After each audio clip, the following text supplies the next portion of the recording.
ആഹാരത്തിൽ ലഹരി ചേർത്ത് വർക്കലയിൽ വീട്ടുകാരെ മയക്കിയ ശേഷം കവർച്ച നടത്തിയ സംഭവത്തിൽ അറസ്റ്റിലായ പ്രതികളിൽ ഒരാൾ കുഴഞ്ഞു വീണ് മരിച്ചു. നേപ്പാളുകാരൻ രാംകുമാറാണ് പോലീസ് കസ്റ്റഡിയിൽ മരിച്ചത്. അയിരൂർ പോലീസ് കോടതിയിൽ ഹാജരാക്കിയപ്പോൾ കുഴഞ്ഞു വീഴുകയായിരുന്നു. വീട്ടുജോലിക്കാരിയുടെ സഹായത്തോടെ ചൊവ്വാഴ്ചയാണ് രാംകുമാർ മോഷണം നടത്തിയത്.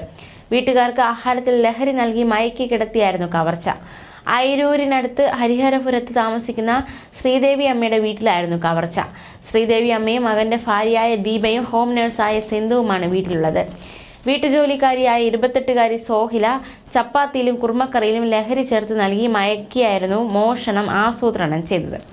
സോഹിലയുടെ ബന്ധുവായ കൊട്ടാരക്കര പുത്തൂർ താമസിക്കുന്ന അഭിഷേകാണ് കവർച്ച ആസൂത്രണം ചെയ്തത്. സോഹിലയ്ക്കും മറ്റ് പ്രതികൾക്കുമായുള്ള അന്വേഷണം തുടരുകയാണ്. ശ്രീദേവി അമ്മയുടെ മകൻ രാജീവിന് ബംഗളൂരുവിലാണ് ജോലി. രാത്രി 10-ന് ഭാര്യ ദീപയെയും ഹോം നഴ്സിനെയും വിളിച്ചിട്ട് ഫോൺ എടുത്തില്ല. തുടർന്ന് സമീപത്തെ ബന്ധുവീട്ടിൽ വിളിച്ച് വിവരം തിരക്കി. ഇവരെത്തുമ്പോൾ 4-അംഗ സംഘം ഓടി രക്ഷപ്പെട്ടു. വീടിന് പിന്നിലെ മതിൽ ചാടി രക്ഷപ്പെടുന്നതിനിടെ കമ്പിവേലിയിൽ കാലുടക്കി വീണ ജനാർദ്ദന ഉപാധ്യായയെ രാത്രി 11-ന് നാട്ടുകാർ കണ്ടെത്തി. ഇയാളുടെ ബാഗിൽ നിന്ന് 35,000 രൂപയും സ്വർണവും കണ്ടെടുത്തു. ഇന്നലെ പുലർച്ചെ 4-നാണ് സമീപത്തെ കലിങ്കലിന് സമീപം ഒളിച്ചിരുന്ന രാംകുമാറിനെ പിടികൂടിയത്. അബോധാവസ്ഥയിലായ 3 പേരും കൊല്ലത്തെ സ്വകാര്യ ആശുപത്രിയിൽ അപകടനില തരണം ചെയ്തു. ഇവരുടെ മൊഴി എടുത്തതിനു ശേഷം മാത്രമേ നഷ്ടപ്പെട്ട പണവും സ്വർണവും കണക്കാക്കാൻ കഴിയൂ. ശ്രീദേവി അമ്മയെ പരിചരിക്കുന്നതിന് ബന്ധുവിലൂടെയാണ് കൊട്ടാരക്കര പുത്തൂരിലുള്ള സോഹിലയെ കണ്ടെത്തിയത്. പരവൂരിലെ നേപ്പാളി കുടുംബമാണ് ഇവരെ പരിചയപ്പെടുത്തിയത്. ജനുവരി 8-നാണ് സോഹില ജോലിക്കെത്തിയത്.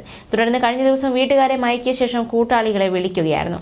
ദീപയുടെ മുറിയിൽ വാതിൽ വെട്ടിപ്പൊളിച്ചാണ് കവർച്ച നടത്തിയത്. പിടിയിലായവർ കൂട്ടാളികളുടെ പേര് മാറ്റി പറയുകയാണെന്നും പോലീസ് പറഞ്ഞു. റൂറൽ എസ്.പി കിരൺ നാരായണന്റെ ചോദ്യം ചെയ്യലിൽ കവർച്ച ആസൂത്രിതമാണെന്ന് പ്രതികൾ സമ്മതിക്കുകയായിരുന്നു. വീടിനെക്കുറിച്ച് മനസ്സിലാക്കി മോഷണത്തിന് പദ്ധതി തയ്യാറാക്കിയതിന് അഭിഷേകാണെന്ന് പോലീസ് പറഞ്ഞു. അഭിഷേകിനെ 1-ാം പ്രതിയാക്കിയാണ് അയിരൂർ പോലീസ് കേസെടുത്തത്. വീടിന് സമീപത്തെ ക്ഷേത്രത്തിൽ ഉത്സവം നടക്കുന്ന ദിവസമാണ് മോഷണത്തിന് തിരഞ്ഞെടുത്തത്.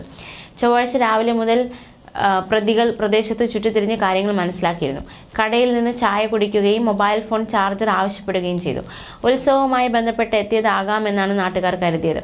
മോഷണം നടന്ന വീടിന് സമീപത്തുകൂടി ഇവർ പല പ്രാവശ്യം യാത്ര ചെയ്തു. രാത്രി നാട്ടുകാരുടെ ശ്രദ്ധ ഉത്സവത്തിലേക്ക് തിരിഞ്ഞ സമയത്താണ് മോഷണം നടത്തിയത്.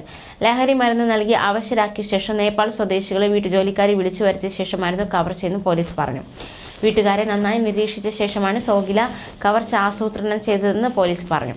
കവർച്ച നടന്ന ചൊവ്വാഴ്ച രാവിലെ സോഹിലയുടെ സഹോദരൻ എന്ന് പരിചയപ്പെടുത്തിയ ഒരാൾ ശ്രീദേവി അമ്മയുടെ വീട്ടിലെത്തിയിരുന്നു. സോഹിലയെ നാട്ടിലേക്ക് കൊണ്ടുപോകാൻ അനുവദിക്കണമെന്നും ഇയാൾ ആവശ്യപ്പെട്ടതായി സൂചനയുണ്ട്. ന്യൂസ് ഡെസ്ക് മലയാളി വാർത്ത.